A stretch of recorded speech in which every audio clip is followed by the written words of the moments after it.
we haven't talked about, none of this makes any sense. I'm sorry, but like, it just reeks of the fact that Rock came back on a whim and they're doing this and they're kind of writing it as they go. I'm sorry. He already is the corporate champion. You guys both said it. He's the guy that meets all the babies and does all the Make-A-Wish and he wears the suits he is the corporate champion. So I don't really know what you're talking about.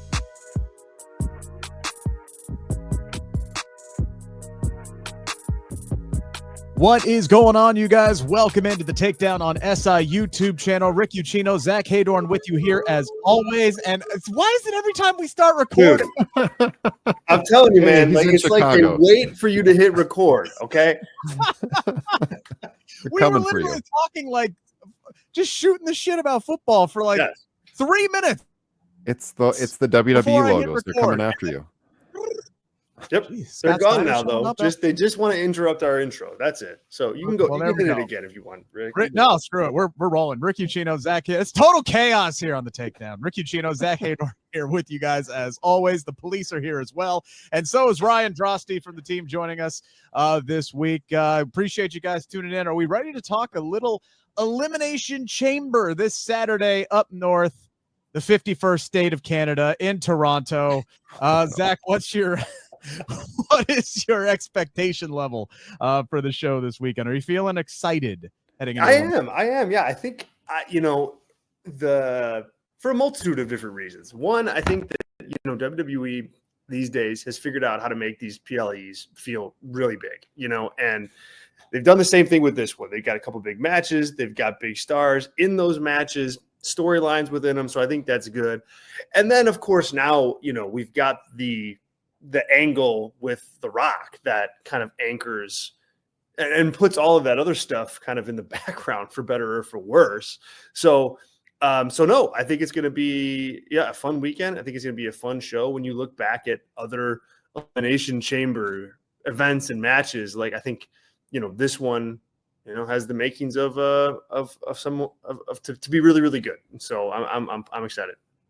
Yeah, the inclusion of The Rock, Ryan, I think adds an extra layer of intrigue for me. I think it's a layer of intrigue that was needed heading into this pay-per-view because I feel like the women's match is kind of wide open, but not really, and we'll get into that. I think we all know who's winning the men's chamber match as well. Obviously, Sammy and KO, there's going to be magic there, as there always is between those guys. The women's tag team match, always nice seeing Trish back. I think the inclusion of The Rock and Cody on this card was needed to add a little something special. Whatever the hell they decide to do with it and whatever the hell give me your soul means, I don't know. I didn't know if we had to go that deep with it, but hey, it's an extra wrinkle I think that was needed for not only this, but for WrestleMania season. Yeah, no, I mean, I'm intrigued. I see a couple of different options. I think I know where they're going with the men's match, but I could see it playing out one of two ways for sure. On the women's side, maybe two logical options. So even that, though, is something to be said because some years I feel you go and you absolutely know who's going to win. There's no intrigue at all. And I feel like this time there is some intrigue because just booking wise with The Rock, as you mentioned, is it going to be CM Punk who's going to be selling his soul to The Rock? I think we'll talk about that here in a little bit, but there's some intrigue there as well. And I just personally am a huge fan of how they've tightened up these PLEs in the last few months. 4 matches, 2 are going to be really long, but that going in, it's still going to be a tight show. It's going to flow very quickly. It'll be entertaining throughout. So I'm looking forward to it. And, I got to tell you guys right off the top, I am coming off the injured reserve. I had the flu all last week. I've been watching wrestling through an over-the-counter drug-filled haze. And so the best way to watch, though. So if my wrestling takes are off tonight, I'm just going to blame it on all the pills I've been taking. Always blame it on the drugs. Well, let's start. That's what they did in the 80s. Let's start with the women's Elimination Chamber match. I think both chamber matches are stacked, honestly. We have 5 former women's champions and 1 prodigy, as Joe Tessitore said it on Friday Night SmackDown a couple of weeks back. We have Roxanne Perez, Bayley, Naomi, Alexa Bliss, Liv Morgan, and Bianca Belair, although they need to redo this graphic because Naomi and Bianca are no longer the women's tag team champions. So, Zack, one would think that opens up Bianca Belair, who is the betting favorite, the rumored favorite for this matchup. Her and Rhea Ripley has long been the reported direction that the company has been heading in, but her storyline really there hasn't been a clear end to that. And there still isn't a clear end to that, but they have at least taken one thing off of her plate by removing that women's tag team championship from her this past Monday on Raw here in Cincinnati. So they have that on Liv and Raquel. They now have a direction that they can head toward WrestleMania. I don't think Liv is going to win this. Bianca, there's the Jade situation that still needs to conclude itself. I was half expecting her to show up in Cincinnati. Didn't happen. I guess she's not ready to come back yet. So that's a loose end that still needs to be tied. But now the fact that she's not involved in the women's tag team division as the champion, you can kind of start to steer her away from that direction and toward Rhea if that is the direction they choose to go. Yeah, and I think that's the direction they're going to go here. I mean, and it's not so much that you can't make an argument for others in the match. I think you can. Like, you can reasonably make an argument for everybody, I think. But, Bianca Belair versus Rhea Ripley, like, that's a WrestleMania caliber match. And I just don't think any other options here really are WrestleMania caliber matches. I mean, Liv Morgan would have been had you not just done that match at the beginning of the year in a very, very epic way. First Raw on Netflix, you do the title change, the storyline is there. There's not really more juice to squeeze out of that feud. So when you look around, you could like try to put Alexa Bliss in there and have it be a WrestleMania match. Or if you really wanted to elevate Roxanne Perez, I mean, I think that would do it. But the safe bet and the WrestleMania caliber match that is right in front of you is Bianca Belair versus Rhea Ripley. So I think they take the opportunity to do that. The question is this Jade Cargill factor. And, how does Jade play into things in the lead up to WrestleMania, if she does at all? I mean, I think if you're Paul Levesque, at this point, if you're going with Bianca Belair versus Rhea, it's almost like you wait on Jade, until after WrestleMania, and you have like a really great first opponent for Bianca or something coming out. Either way, win or lose, I think you can formulate that feud. But she does complicate things when she comes back before WrestleMania. So I'm still taking Bianca here, and hopefully, they can pump the brakes on the Jade booking, so that they can really get a good program and a good match out of Bianca and Rhea straight up. So I look at this field and I kind of look at this and go, okay, well, what are the other 5 going to be doing at WrestleMania, if anything? Because I can look at the rest of that card. First off, we've talked about this, Zach. They have 11 championships right now. If all of them are defended on the show, you maybe have 3 or 4 more matches that you could book conceivably. You could do 8 both nights. I think the Wrestling Observer said they're looking at 13 or 14, in which case I'm going, damn, that SmackDown before Mania is going to be freaking stacked if that's the case, which they've tried to do in recent years. Or some of these championship matches aren't making it, because I think there are 4 or 5, maybe even 6 non-title men's matches that are in the works for this show. I don't know if there's going to be a non-title women's match on this card, because that's what history tells me is not going to happen, because they don't put non-title women's matches on the card, even though they should. So if Jade Cargill comes back, does it turn out to be Naomi? Do they decide to take it the direction, and maybe they squeeze onto the card Jade versus Naomi? Or does it turn out to be Liv or Raquel that actually did do it, and maybe Jade and Naomi move forward as the tag team to go after the women's tag team titles? Because looking at this tag team division, and this is something that I wrote about today for the Takedown on SI, there's not a lot of established babyface options to face the Judgment Day now that they're the women's tag team titles. So if they're the long-term play, you have to start building up some babyface tag teams, which is why I also look at Bayley and Roxanne Perez, and I'm going, okay, eventually they're going to wrestle. But after they are done wrestling, whether it's Stand and Deliver, WrestleMania, or before then, could a renewed mutual respect kind of put them together as a mentor-mentoree tag team babyface and put them in the women's tag team division? I think that makes sense. Putting Alexa Bliss with Nikki Cross and the Wyatt Six on SmackDown, I think that makes sense. I think a lot of these girls are going to get mixed into the women's tag team division, as they should, heading into WrestleMania, because I think we're going to get that standard old tired multi-team women tag team match at WrestleMania, so we can get 8 women on the card in one match. But all of that to be said, yeah, Bianca's winning this. Hands down, Ryan. Like, Bianca's winning this thing. I mean, you would think so, just given that's a true star power driven match. I mean, they haven't wrestled. They've had 2 singles matches ever. I think the last one was like 5 years ago. They were both in NXT. There was one year they were going to wrestle at Money in the Bank. Then Rhea got injured. So, I mean, it's rare to have 2 caliber of stars, especially in the women's division, which hasn't traditionally had a lot of depth, where they haven't touched for this many years. So, I mean, it's clearly the biggest match they can do. Sure, you can make the argument for Liv Morgan because of the history, but like, nobody wants to see that again. We've seen it numerous times, like you guys said. So, yeah, I mean, Roxanne, I think she's going to be a huge star moving forward. It's just too early for her. And then, I've always been a big fan of Alexa Bliss, but she just got back. I just can't see that happening. And they put her on SmackDown. Like, why would you put her on SmackDown just to have her go back and yeah.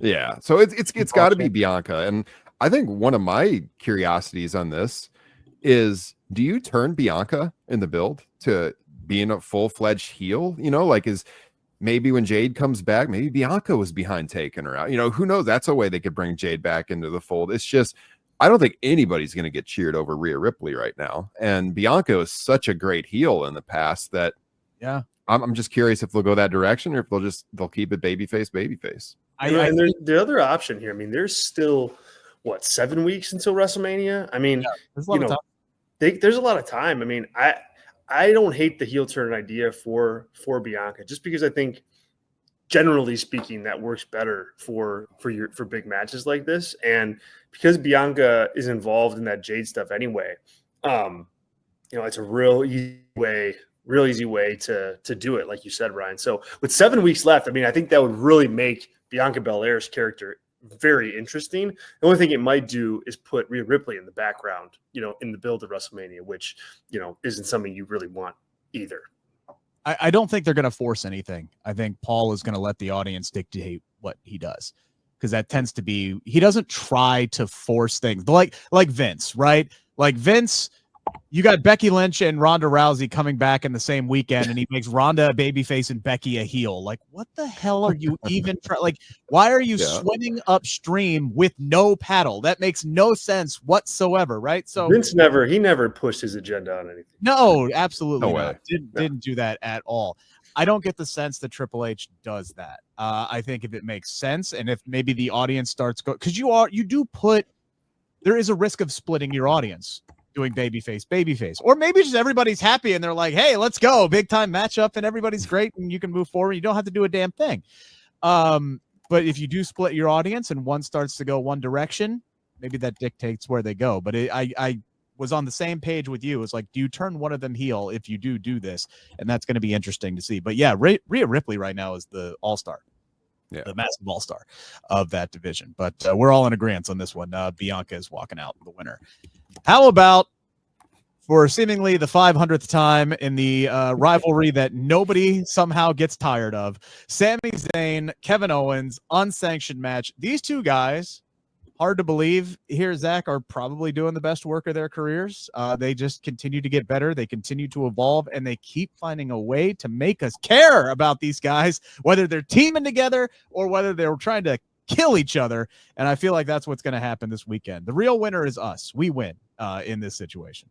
We win for sure. This, when there were rumblings of like, all right, we're going down the path of Kevin Owens and Sami Zayn again. Like, in the back of my mind, I'm like, okay, that's good. But I mean, we've seen this so many times. We've seen it on every big show. We've seen it at WrestleMania.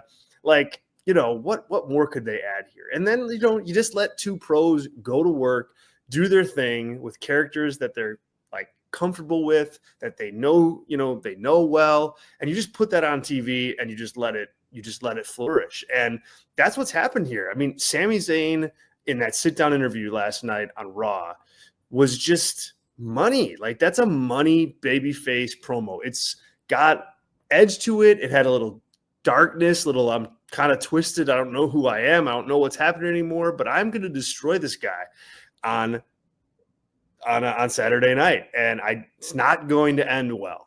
Like, he was so transparent and sympathetic in that moment, but at the same time, just like, you want to get behind him and go, yeah, just kick his ass. And so I just think, and then on the flip side, Kevin is just this just demented friend who's just out of his mind and out of control and dangerous. And they're just able to play off each other so well. And with an unsanctioned match, I think they can just have like a total, and I say garbage match in the best way possible. Weapons and brawling and around the arena. Like, I just think they could just have total fun with it. And I think it's going to be, a heck of a show, and probably the match of the night when it's all said and done. Probably no hockey jerseys in this. Yeah, let's hope for no hockey. Yes.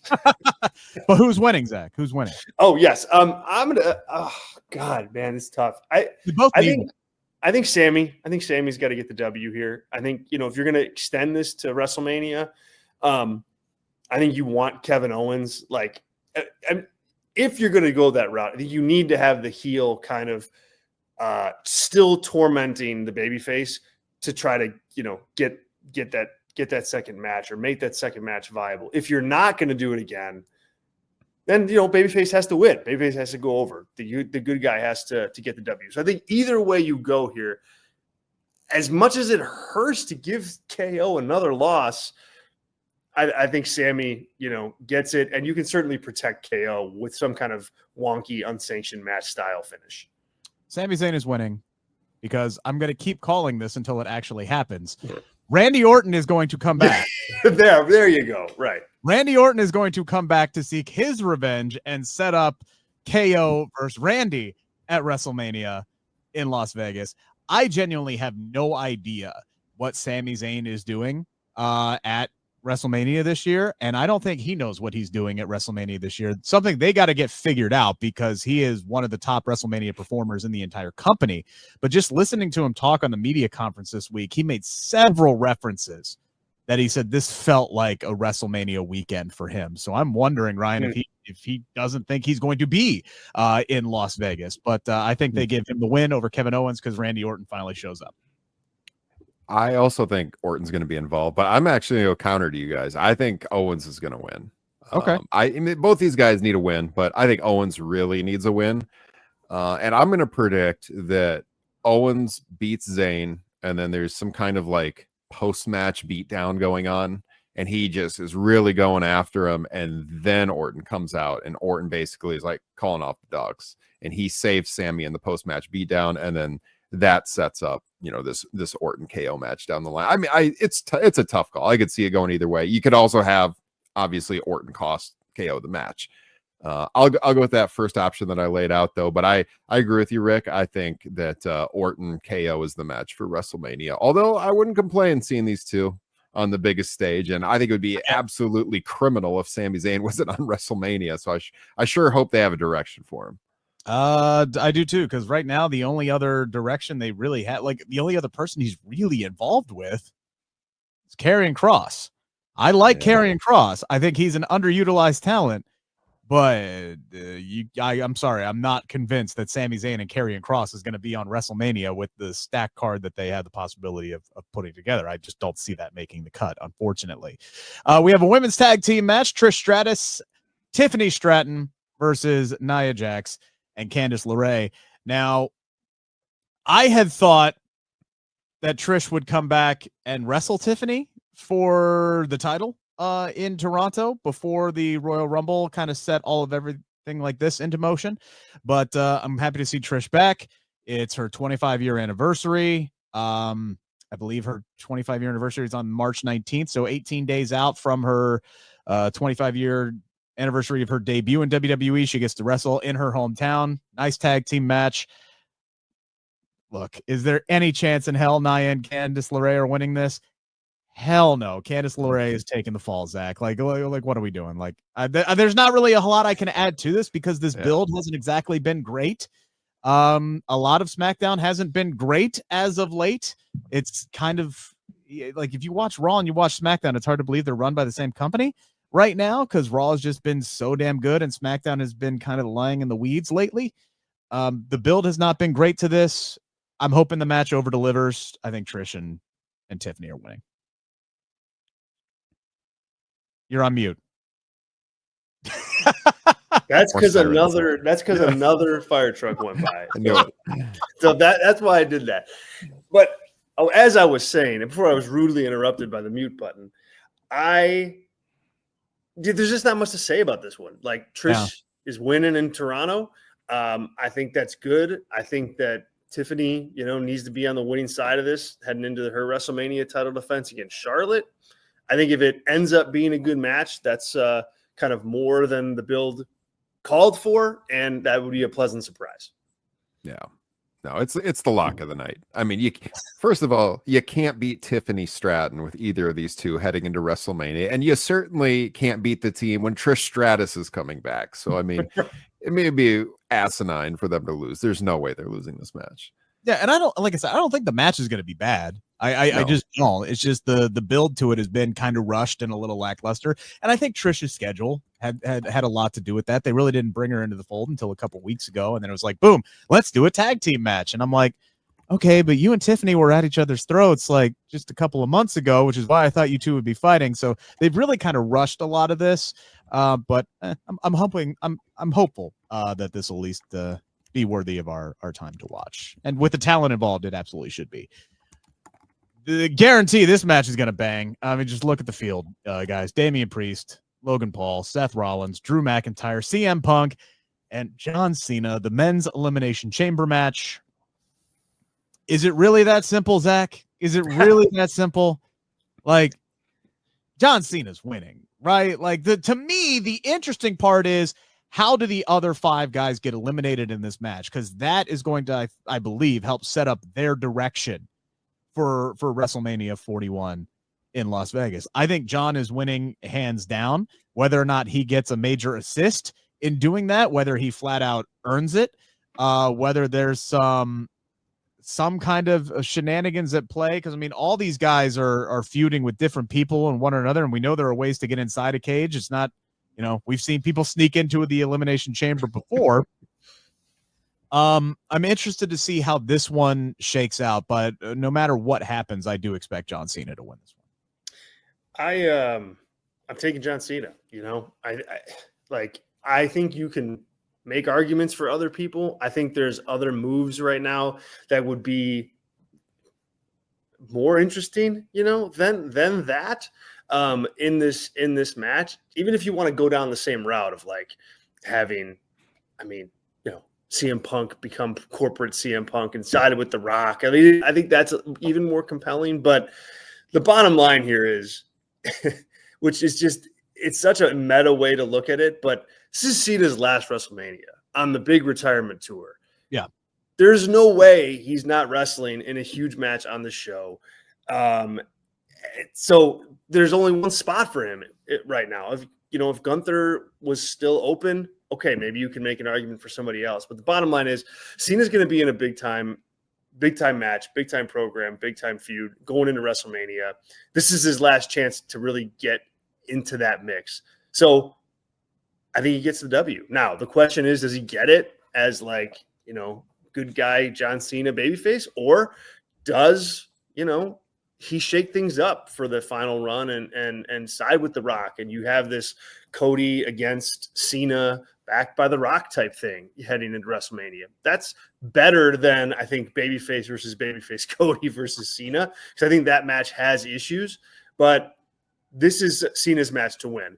I think the match itself has potential to be excellent. I mean, you've got some real talent in there with Drew and Punk and Logan Paul. There's Seth, right? Damian Priest. There's just so much fun stuff they can do. And so I'm expecting the match to be excellent. I hope Cena can show out a little bit. He did not have the best elimination or the best Royal Rumble appearance. So hopefully, while he's been away since then, he's been able to get in the ring a little bit, because he looked rusty. And I think that's going to stand out even more in a match like this that can't be buoyed by 20 other people in the ring. Oh, John Cena is absolutely the last person that is going to enter this Elimination Chamber. Like, that is a guarantee I will give more than Cena winning the match itself. He will be the last one in the match. And I'm looking at the rest of the field, and I'm sitting here trying to tell myself, hey, look, there are no guarantees, right? Because we sat here with John Alba just a month ago and said, oh, well, clearly so-and-so is winning the Royal Rumble, or this guy's winning the Royal Rumble. None of us picked Jey Uso, and we probably all should have picked Jey Uso in retrospect because it was telegraphed a mile away, but none of us saw it because we were distracted by the big, bright, shiny lights on the marquee of John Cena and CM Punk and Roman Reigns and this, that, and the other thing. Clearly, they're not going to give it to the most over guy in the company right now, and it was that simple. They gave it to the most over guy in the company right now.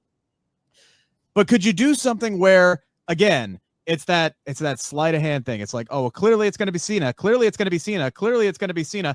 Boom. Actually, no, it's CM Punk. Or boom. Actually, no, it is going to be Seth Rollins who wins this and goes up against Cody, because those two guys are just, work so well with one another. Could you have an instance where Drew McIntyre eliminates John Cena in this match, and you set up Drew versus Cena at WrestleMania? Because that's a match that Drew has been pitching. Drew is a guy who has emerged as a major main event level player for this company, a guy who has abdicated working with John Cena for years now. Maybe if the reports of, people not being thrilled with Drew's direction of working with Damian Priest and decided to pivot, does that change that matchup? Do you do Drew and an unhinged Cena after losing out on his main event opportunity? That's a direction you could go. You could do Punk and Cody. You could do Seth and Cody. Really, honestly, anybody but Logan Paul, Ryan. If Logan could just end up the first guy kicked out of this match, I would be a very happy guy, and I could just sit there without having heart palpitations for the rest of this. I could see Cena working Logan Paul, too, at WrestleMania. I could see that as well. Yeah. That would be huge on social media. That's the kind of stuff they like. I don't know. I have thought pretty much until this week it was going to be Cena 100%. And now I feel like I want to flake out on it a little bit. I keep thinking about where Triple H said at the press scrum, I think at the Rumble, that nobody knows where we're going for WrestleMania. Correct. And, is it too predictable? You got John Cena saying, he's going to wrestle for the title at WrestleMania. He's going to win. This is all going to happen. I don't know if it's too predictable to go that direction. Then we see all this stuff, they throw us the curveball with CM Punk and him and Cody having that great promo on Raw a few weeks back. Man, I don't know. I've been saying it since he returned to WWE. I really, really want to see the heel CM Punk run. Does he sell his soul to Dwayne? I could see it happen. I think that would be really compelling, to Zach's point too. Yeah. I think it'd be really interesting. Are we overlooking the one guy in this match that would sell his soul to Dwayne Johnson in a heartbeat? Is Logan Paul. Logan Paul in a heartbeat would take him up on that to be the biggest guy in WWE, just to troll everybody. Is that a direction I think the company should go? Hell no. Hey, stop advocating for that, would you, Rick? I think it's going to be Cena or Punk. Yeah. I'm just trying to prepare people for the possibility.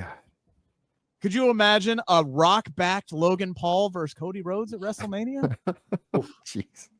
That would be bad. I don't want to see that. I think it's going to be Punk or Cena. I think it'll go one of the two ways. I'm leaning Punk now. Just again, I just feel like it's too obvious. And you said it, Rick, at the beginning. Like, is this obvious? That Cena's going to win. And that makes me want to go against it because it was such a surprise at Rumble when Jey won. Yeah. Paul sitting there saying nobody knows where we're going.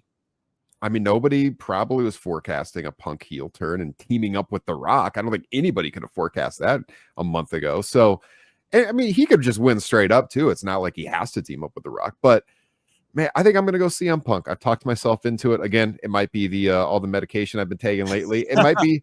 It might be CM Punk, Zach, wearing that Chicago Teachers Union shirt the other night, which was tremendous. Now I'm on Punk's side. Who knows? Yeah. Yesterday in the Punk promo that he cut on Logan Paul, he looked at Paul in the face and he goes he called himself Satan, right? maybe that's like a little bit of a tease into Punk's mindset that, hey, I'll do anything to get this WrestleMania main event, even if that means siding with Dwayne. I think that, to me, as I said, is the more compelling story with this. And play into honestly, it that Dwayne stole the main event from him years ago. I mean, that all goes together right, too. Yes. And I think too, if you again, I pick Cena, so I don't think, if I'm picking a direction, that's where I'll stay. However, I just think it's important to call out. I think the show is better. I think WrestleMania as a show is better if Punk is in that match with Cody, Cena does work like a match with Drew, Seth, pairs off and does something with Roman. Like, I think you get like a more well-rounded card if that is where things end up. So hearing you talk, Ryan, I hope that they factor some of that in, because I just don't know how strong a Cena Cody match can be at this point. This doesn't seem that enticing to me. It is like, yeah, the legend going out and everything, but I don't know, man. I'm not. That's where I think you need The Rock, right? I think you need The Rock. Yeah.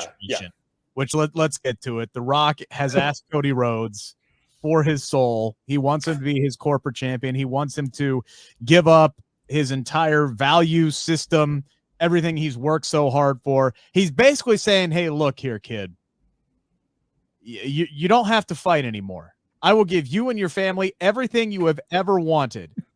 You just fight under my flag, right? Which, if we're going to interject Dwayne Johnson into this year's WrestleMania, I am much more okay with him being a character outside of the ring at this point, and more of a reference story point than him taking somebody's spot like he tried to do last year and causing a revolt, right? So I'm much more happy with this angle of it, and adding this cloud of intrigue and mystery, even if we don't know where we're going with this, or even if WWE doesn't know where they're going with this right now.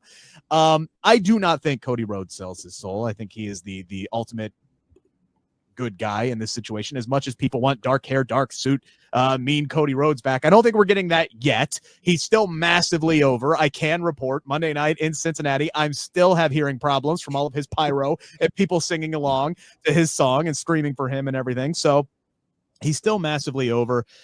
He's really stepped up as the ultimate company ambassador for all of the, Make-A-Wish and extracurricular stuff that he's been doing. So he is too big as the quarterback face of the company. He hasn't reached that Aaron Rodgers stage, right, of being the starting quarterback where people are like, get the hell out of here. We don't want you here anymore. So I don't think he's going to sell his soul. He's going to tell The Rock to F off, and The Rock is going to turn to somebody else, whether that's John Cena, God forbid, Logan Paul, CM Punk, somebody like that. Cody is saying no. I think it would be very intriguing. I feel like I've used that word 800 times on this podcast already, but I want to see something different out of John Cena than him just playing the hits for his retirement tour. That, and Zach, you were there. Royal Rumble press conference. Like, I got my hand up. I made eye contact with the PR staff. I'm like, okay, I'm getting this freaking question. And then he said, I'm not taking questions. And I'm like, well, you, man, damn it. No, I didn't really say that. Anyway, but the tone from Cena instantly flipped from the moment he lost to Jey Uso. It wasn't, I'm just happy to be here. Let's see what I can make out of this last run. I haven't won a match in God knows how long. Like, I don't know what we could do. I'd like to win the title, but I don't know. Let me see if I can scratch off this lottery ticket and make it to WrestleMania. Instantly, he's laser focused. He's locked on. He says, screw this. I'm winning my championship. I'm taking my spot in the Elimination Chamber because I've earned it. I'm going to the main event of WrestleMania because I'm what's best for business. It was the closest to a John Cena heel promo that we have gotten since he was Doctor of Thugonomics. And I think that's, I don't know if The Rock was clued into that or if that's something that they decide to run with, but I do think Cena was taking a maybe not darker turn, but a more serious tone and a different approach to his character moving forward. I think him aligning with The Rock because it's best for business for him to win a 17th world title, that's a story that I could get behind, Zach. So I don't think Cody's selling his soul. I like the idea of The Rock and Cena teaming up and making John a little bit more interesting during his retirement tour, other than, hey, it's me. Here's my towel. You can't see me. 5 moves of doom. I'm out of here. I totally agree. I mean, there's no way, like, no chance that Cody Rhodes takes this. I mean, he's WWE has worked for years to try to find a babyface that's doing what Cody's doing right now, and he's not cold yet. And better than that, he still has matches that are out there for him that he hasn't had yet as part of his run as a babyface, not even necessarily as champion. So you don't turn him right now. You just the crowd reactions aren't dictating that. The storylines aren't dictating that. He doesn't feel cold. He doesn't feel stale.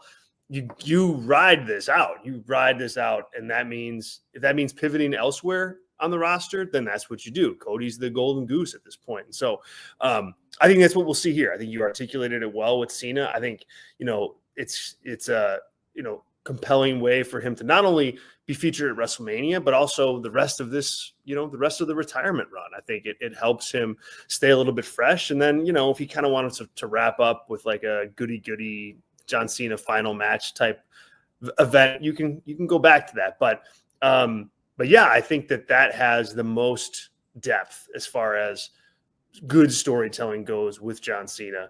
And the bottom line is, no, Cody. I think Cody needs to, really show that he has a backbone. He's got to show that he's got a spine. He's got to, really look like the alpha with Rock across from him in the ring. Yes. As he says no. Yeah, I mean, he kind of looked like he definitely looked like the beta on SmackDown, yes. And at least he explained it well. I thought, yep. Right? Like, he explained it well on Monday night. Like, hey, look, it's not just me I'm thinking about here. It's my entire family. Everything that I don't have to fight anymore. Like, here's everything I ever want on a silver platter. All I have to do is sell my soul, Ryan. Which it's just that simple, honestly.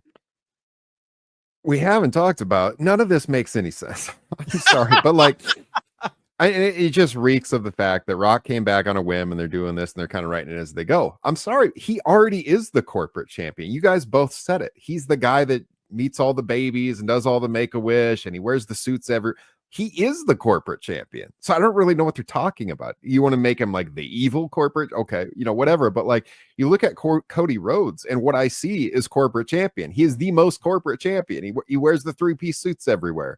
He's very polished in the interviews. Everything he does is corporate champion. So none of this makes any sense to me. It's not like where they're trying to tame Steve Austin back in the day and he's flipping everyone birds and, we got to have you put on the suit boy and all that stuff, like that. No, he already is that. Now, obviously, yes, he is going to say no. There's no chance. And, as we kind of talked about with Elimination Chamber, go either way. I like what you've laid out with John Cena. I think that makes him way more compelling if that is the direction that they're going to go, because he has been kind of dull since he came back. And again, to my point earlier, I mean, I think you do the stuff with CM Punk, turn him heel, that would be really compelling. So I think either way, the direction makes sense. But it's just, when they started that on SmackDown, I'm just shaking my head because I'm thinking Cody is the most corporate champion they've had in eons. This is the guy that called out the management when he won the title at WrestleMania. Had Bruce Pritchard out there in the ring with them. You're telling me he's not the corporate champion? Come on. That's an interesting part of this, because we always consider corporate to be heel. But Vince McMahon ain't in charge anymore. So the corporate is the baby faces, right? It's a Triple H era. Everybody loves what's going on. They're the hottest they've ever been. Every GM from Ava to Adam to Nick is a baby face, right? Like, there are no heel authority figures outside of the final boss. So maybe it's not, you don't look at him as a corporate champion. You look at him as the Rock's champion, whatever it is. But yes, you're right. He is the corporate champion. It's a different dynamic these days, because the corporate champion is the one that everybody heralds. And I think it's worth pointing out too that The Rock, I don't think he ever said corporate champion. He said my champion. Yeah. Right. So I think that they have to draw that line, so it can't be just Cody out there, doing the same thing. Because like you said, he is all of that right now. It just happens to spin right because of fans' perception of WWE. if he's going to join The Rock as like, you know, The Rock's champion or the Hollywood champion or whatever, he would have to undergo like a pretty drastic like character change for that. And like, I just don't see that like functionally, like how that would work at this point in time. Yeah. It's going to be interesting to see what happens. So we're all on the no Cody bandwagon, but we don't know where the hell this is going to go. And frankly, right now, I don't think WWE really knows where they're going to go with it. But hey, let's just all sit back, shut up, and enjoy this ride that The Rock is about to take us on. We appreciate you guys tuning in here to our Elimination Chamber prediction show. Make sure to give us a like. Make sure to subscribe to the channel. We're going to have more exclusive interviews dropping soon. We got takedown discussions with myself and Zach that drops every Friday at 9 a.m. So there's going to be plenty to check out here on the channel. We appreciate you guys so much. For Ryan Droste, for Zach Heydorn, I'm Rick Ucchino. Until next time, take care, everybody, and enjoy Elimination Chamber.